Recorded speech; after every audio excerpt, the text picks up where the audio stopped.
Hello and welcome back to Jack Knives Reviews. I'm of course your host, Jack Knives. Today we'll be looking at the biopic about Bob Dylan, A Complete Unknown.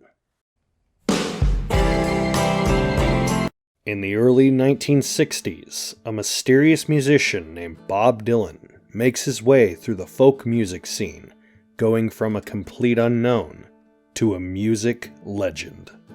I'm not normally the kind of person to outwardly admit this, but I'm not really a fan of Bob Dylan. Now, don't get me wrong, I do think he's an impressive, fantastic writer. I think that's mainly the issue.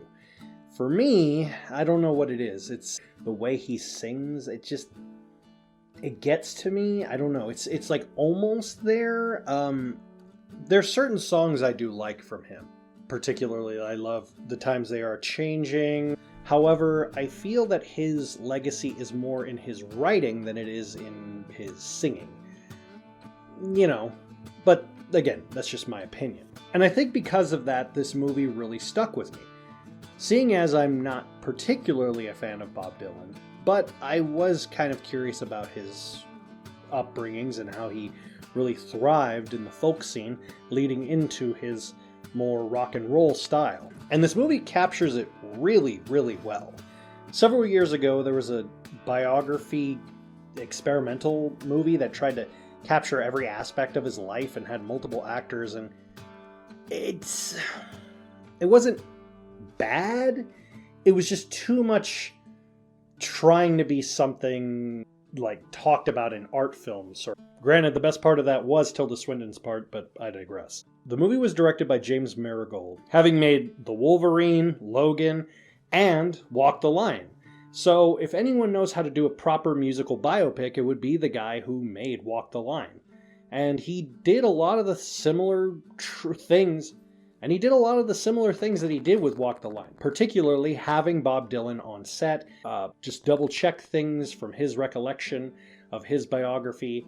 And it really did kind of paint this picture of a person who, as the movie implies, is kind of an unknown.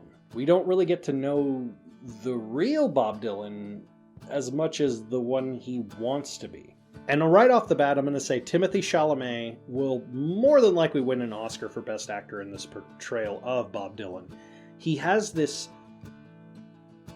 nervousness, but this kind of stoicism about him, and the fact that he used his own vocals, and he sounds so much like Bob Dylan, but just enough to be different. It really is a testament to how much he actually gave into the role. Plus, he also didn't try to look too much like Bob Dylan. He did still look like Timothée Chalamet, with just a couple of tweaks here and there of Bob Dylan in his visual aesthetic. But you could feel he was a nervous guy, he was kind of awkward, but cool at the same time, which captures how Bob Dylan is perceived by so many people in the music industry. Edward Norton also does an amazing job at playing Pete Seeger. I wasn't really familiar too much with Pete Seeger as far as a musician. I'm not super entranced into folk music.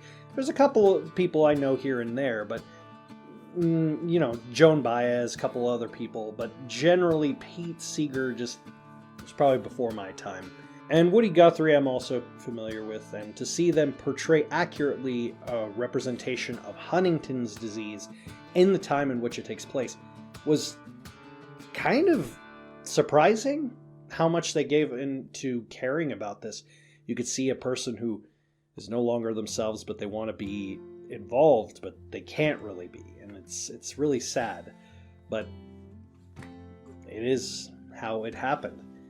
Ellie Fanning plays Sylvie Russo, and I honestly don't know why she got second billing in this movie. I mean, she just okay. I kept trying not to, but I kept comparing it to Walk the Line. And because of that, I unfortunately was comparing her a lot to June Carter, played by Reese Witherspoon in Walk the Line.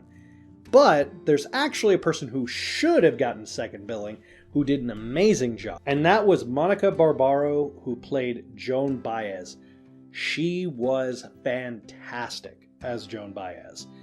Honestly, she was so mystical and not over the top about it, but you felt so much about her, and in that same way about Bob, that you didn't really know too much about either of them, but you wanted to know more. And you could tell that they kept hiding who they were from each other, but they weren't trying to do it out of malice. It was more of just them guarding themselves. And because of that, it could see the love and hatred they had for one another, where it would go back and forth and back and forth. But it did make it more intriguing, and the vocals of Monica Barbaro were amazing as Joan Baez. On a side note, Boyd Holbrook, who played Johnny Cash in this movie, he kind of felt more like Johnny Cash than Joaquin Phoenix did in Walk the Line. I know that sounds kind of weird, but he looked and felt more like Johnny Cash, and he was played by John Holbrook, who you may know as Pierce, the guy who was trying to round up X-23 in Logan. But he did do a fantastic job in the little screen time he had. And I don't normally talk about the music in movies, but this, obviously, the whole point of this is about music. And I'm not gonna lie, there was a lot of parts where I was really, really getting into the music. Because that's the key to doing a musical biopic as opposed to a regular biopic, is that as long as the music is so good, even if you're not a fan of the musician, you will find something to entrance you and intrigue you and get you invested. And because of that, the movie does it so amazingly well. I want to add this to my collection, and I intend to once it comes out. But I definitely recommend seeing it in theaters or with as good a surround sound system as you can to really capture the great moments of the music, as well as just seeing the amazing performances. I give A Complete Unknown 5 out of 5. Have you seen A Complete Unknown? Let me know in the comments down below. As always, I'll see you next time.